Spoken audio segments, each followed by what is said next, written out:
Good morning. Welcome to Stock Market Today. It's Tuesday, March 17th, 2020, and happy St. Patrick's Day to all who celebrate. This is Dan Russo, the Chief Market Strategist at Chaikin Analytics. Find me on Twitter at @Dan_Russo_CMT. Stock Market Today brought to you today and every day by Chaikin Analytics. Head over to chaikinanalytics.com/today, where you can sign up for a free email where we get a lot of this content for this show, as well as give you stock ideas to consider. Hits your inbox every trading day before the market opens. So, U.S. equities closed much lower on Monday and near the worst levels of the day following the trigger of another circuit breaker right after the open. All sectors were lower on the day. Treasuries rallied across the curve. The dollar was weaker against the yen and the euro. Gold finished down 2%. WTI crude down 9.5%. Its lowest close since February 2016. All sectors were lower on the day, as I said. Your relative bright spots were comm services, consumer staples, and healthcare. REITs, financials, and tech underperformed the broader tape. As we get to the desk this morning, futures are up about 2.5%. In very volatile trading, they were limit up before giving back some of those gains. Asian markets were mixed overnight. European markets are trading lower. Treasuries are weaker with the curve steepening. The dollar is stronger on the major crosses. Gold is down 80 basis points. And WTI crude is up 70 basis points to get us going on a Tuesday morning. And as we look at the structure of the S&P 500, we've shifted out now to using 5-year charts. Futures trade limit up, but give back a large part of those gains in the early going here. I think what we're looking at now are the 2018 lows. You're looking at 2330-ish on the S&P 500. Those are the 2018 lows that a lot of people seem to be shooting against in the near term. Should that give way, we have to give serious consideration to the 2100 breakout level from back in 2016. The RSI is holding in bearish ranges, and right around the oversold level, closing yesterday at 30.17. Chaikin money flow, we'll call it neutral to bearish, right? So as I said yesterday, the burden of proof is on the bulls, right? The bears are in control of this market. Moving averages are starting to turn lower. I was talking yesterday on a call with clients about the types of retracements that we could see. You do sometimes see very violent rallies within the context of a bear market. And just to give you some context there, a 20% move takes you back up to about, I don't know, the 2800 level, 2800, 2900. And that would be a 50% retracement of the entire drawdown. And that would still create a lower high. And by definition, you'd still be in a downtrend. So just something to keep in mind. Burden of proof is on the bulls. We are still looking for a less intense low to give us a sign that a base is beginning to form. So taking a look at our market in a minute, what are we writing about in the note today to Chaikin Analytics clients and to those of you who are taking our 14-day trial? Well, U.S. equities fall 12%, close near the lows of the day. There's only one stock in SPY that has a bullish Chaikin power gauge rating, and we're going to take a look at that in just a moment. Even the bond proxies have come under relative pressure of late. Flight to safety is helping out consumer staples, and futures trade limit up, but pair those gains through the morning.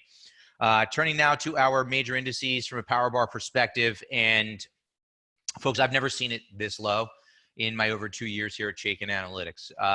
The Dow down 12.75%, 0 bulls, 5 bears. S&P 500 down nearly 11%, 1 bullish stock, 126 bears. The NASDAQ down 11.7%, 1 bullish stock, 25 bearish stocks. Even the small caps only have 2 bullish stocks. 515 bearish stocks as they continue to underperform the broader market, right? That's been a theme of ours for a while. At the very least, you should have been avoiding small caps. And that should help you on a relative basis. Bonds trade higher, sending yields lower. According to the Chaikin Power Bar, small cap stocks and large cap stocks are strongly bearish. Major indexes across the board are strongly bearish, but you don't need me to tell you that. Our stock of the day is actually the stock that I'm featuring in my note today because it is the one and only stock in the S&P 500 that has a bullish or very bullish rating. It's Regeneron Pharmaceuticals, part of the biotech group, which is weak. However, the Regeneron has a strong trend to go with its very bullish rating. The very bullish rating is a function of strong price volume activity, very positive expert activity, and strong earnings performance. We can see here, very bullish rating, stock above the rising long-term trend line. Have some support here at the $400 level. That is the breakout. So you have a breakout, pullback as a potential retest that has held thus far. Looking at it through our process, very bullish stock outperforming the market, and we're seeing the intensity of that outperformance increase of late. nearing an oversold condition with bullish money flow. Folks, if you're looking for ideas in this environment, this is the type of stock you want to look at, right? Leading stock, leading the market, bullish money flow. This is the type of name you want to look at. If you're doing your work, if you're staying engaged, which I think you should do, and you're looking for the stocks in leading areas of the market, such as healthcare, which it is, we'll take a look at that a little bit later. And the leading stocks within those sectors, Regeneron fits the bill. Take a look at REGN, and if you're reading my note today, you'll see it featured there. Our sector tracker remains more of the same, if you will, all red across the board. And when down 10.35% gets you to the top of the list, that just tells you what we're living through right now. Staples at the top of the list. Healthcare, tech, and comms, those are the three groups that we like the most coming into the downturn. And they've held up the best, right? There are three of the groups. There are 6 sectors that have outperformed the S&P 500 over the past month. Staples, healthcare, tech, comms, REITs, and utilities. The REITs and utilities are coming off, as we'll see here in just a moment. But healthcare, tech, and comms have been relative outperformers. I realize that relative is still down in this case, but when we're thinking about the strongest areas of the market and the areas where we want to be focused, when we see signs of stabilization, I think you have to be focused on those 3 areas. Financials, materials, and industrials are middle of the road. Discretionary really coming under pressure now. We're starting to hear word of store closures. Real estate giving back some. Same with utilities. We'll take a look at those charts a little bit later on in the show. And energy, we've said it all about energy, but we're going to beat that horse one more time because our auto-generated industry in focus is E&P. Yesterday we looked at services. Today we'll look at E&P, which over the past 6 months has underperformed the S&P 500 by 50.4%. And the power bar ratio is very weak. 2 bullish stocks, 34 bearish stocks. And ironically, this is actually the number 3 group of the 21 subsectors, having moved up 11 slots. That's largely a function of actually having some bullish stocks. Most of the subsectors don't have any bullish stocks. To me, that's not a signal, though, that we want to be looking at E&P, and we'll take a look why a little bit later on in the show. Indicative names here: Hess, very bearish rating. Occidental Petroleum, story stock, right, with Carl Icahn recently saying that he increased his stake. Stock still under pressure. Oxy with a very bearish rating. And Oasis Petroleum, OES, also with a very bearish rating here at Chaikin Analytics. And if we take a look at the chart of XOP, you can see the story. And I'm using a 5-year chart for illustrative purposes because we have a very bearish rating and a weak trend, right? We know that already. We've been talking about this for some time. But what jumps out at me and what gets to the heart of a process and really being focused on relative strength is there's been no reason to be involved in this group since roughly the middle of 2018. It's been an underperformer since 2018, and the intensity of that outperformance throughout 19 and the early days of 20 has been strong. Of underperformance, rather. It's been an underperformer. I apologize. It's been a long week already over the past 2 days. So this downtrend clearly in place, and the point is there's been no reason to be involved. Money flow has been persistently bearish throughout that time. No reason to be involved. Still don't see a reason to get involved. Would rather wait for signs of stabilization. Folks, XOP could double from here. It would still be in a downtrend. Okay, it could double from here and still make a lower high and hit its head on resistance at the $20 level. Think about that. Put that into context. Think about that in terms of the market with the swift drawdown that we had. The types of moves that you could see that would still keep us technically from a price perspective in a downtrend. Taking a look at what's trending now. Yesterday's S&P 500 movers and shakers are gainers and losers. Talk of some aid to the airlines. Sends AAL, American Airlines, up 11.25%. ConAgra up nearly 10%. Food stocks doing well. Food stocks and grocers, folks. We've all seen the news. You've probably seen it yourself. I was in the food market twice over this past weekend, and the shelves are empty. Food stocks trading higher on that news. Smucker's, same story. Food stocks, right? These are coronavirus plays, along with Clorox, right? Their disinfectant products are in demand. That stock up 4% yesterday. In a tape that was down 12%. Think about that outperformance for just a moment. Those 3 stocks are all coronavirus plays.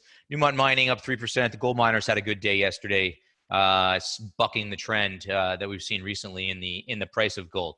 On the loser side of the board, MGM, they and others are closing casinos around the country. The Vegas Strip is going to go dark. And, obviously for reasons of safety, but the strip is going to go dark. Capri, starting to hear store closers. Capri down 30%. Same with Tapestry, store closings. That stock down nearly 30%. VTR, this is the senior living facility. Obviously one of the at-risk areas in the market, in talks to kind of get some of their rent reductions on some of their properties, but VTR down 28.5% yesterday. And DXC didn't see anything company specific to drive the trading in that name on the day. Stock down 28.3%. I mean, look at the moves we're seeing here. I mean, this is why stock selection becomes important. This is why staying away from bearish stocks becomes really important.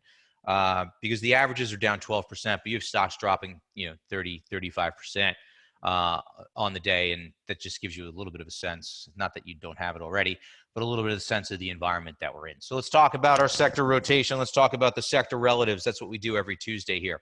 We're trying to find where the relative strength is in the market, right? When the market's in an uptrend, obviously you want to be focused on the leading areas of the market. That'll give you the best chance to find winning stocks.